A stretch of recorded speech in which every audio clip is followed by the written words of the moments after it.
अचानक शुभिला विस्फोरण शब्द। हठात कहीं किछि बुझी पारिलेनी, हेले तापरे थिला भयंकर दृश्य। देखिला बेलकु छिटिकी पड़िछंती 3 जण। खंड विखंडित मनीष शरीर पड़िछि। गोटिए बाइक और स्कूटी ओलटी पड़िछि। 2 जण मृत और जणे आहत। अपराह्न प्राय 3:30 बेलर घटना। जाजपुर जिला सीमांत छतिया घटिला बोमा विस्फोरण।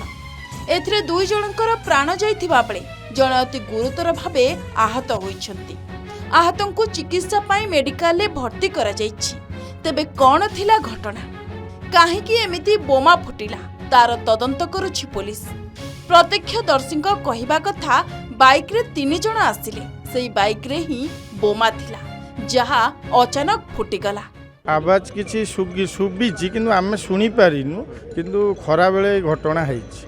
माने 4टा 4:30 भितर घटना होइछि। तेणु सन्देह आम जी अनुमान करूँ से नहीं आसनी सांगे एठी बोधे किसी ये अघटन हबारू से फुटी जाइए। 3टा लोक आज्ञा आसते 3टा जन मेडिकल जाइए। सी पल्सर बाइक नहीं आसते आम आसी देखला सब 3 छतर होगी पड़ी।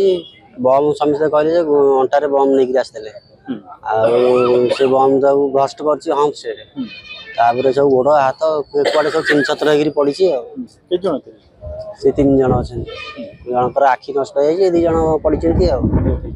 बम टा शब्द हेनी अंटारे था। दुर्घटना दुर्घटना एक्सीडेंट नहीं बम। घटनास्थल रे तुरंत पुलिस पहुंची तदंत आरंभ करिथिला। साइंटिफिक टीम पहुंचीथिला कारण जानिबा पई। मृतक 2 जनकु चिन्हट करा जाइछि। सेमाने बडचणे अंचलर बोली जणा पड़िछि। तबे केउ उद्देश्य रे सेमाने बोमा नै जाउथले ओ एहा केमिति फुटी गला ताहा तदंत परे ही जणा पड़िबो बोली एसडीपीओ कहिसंती। जण मोटरसाइकल ले थिले एवं जणे पाख दुकानी जाइथिले कोन ये पई। एई समय रे गोटे एक्सप्लोजन टाइप रो हेछि। 2 जण एक्सपर्ट करछन। हमर साइंटिफिक टीम आछन तदन जाट रही छै। कारण जणा पड़छि टिके आमो टिके आउ टिके समय दियंतु। साइंटिफिक टीम वर्तमान हमर चालछि। साइंटिफिक टीम माध्यम रे तदन चालछि। 2 जण एक्सपर्ट करछन। हम तार आइडेंटिटी प्रायत येलोन टे कंफर्म होला परे हम आपनको 3 जण थिले। 2 जण गाड़ी ऊपर थिले आ जण ओल्लै की पाखा पाखी थिले। सुनिबाकू मिलुछि माछ मारिबा पई एमाने विस्फोरक किंबा बोमा नै जाउथले। तेबे कारण जहा थाउ ना काहेकि अकारण रे 2 जनक जीवन चलीगला। आउ जणे बंचिबा पई संग्राम करुछि हॉस्पिटल ले। जाजपुर अविनेश्वर शतपथी रिपोर्ट, के न्यूज ओडिशा।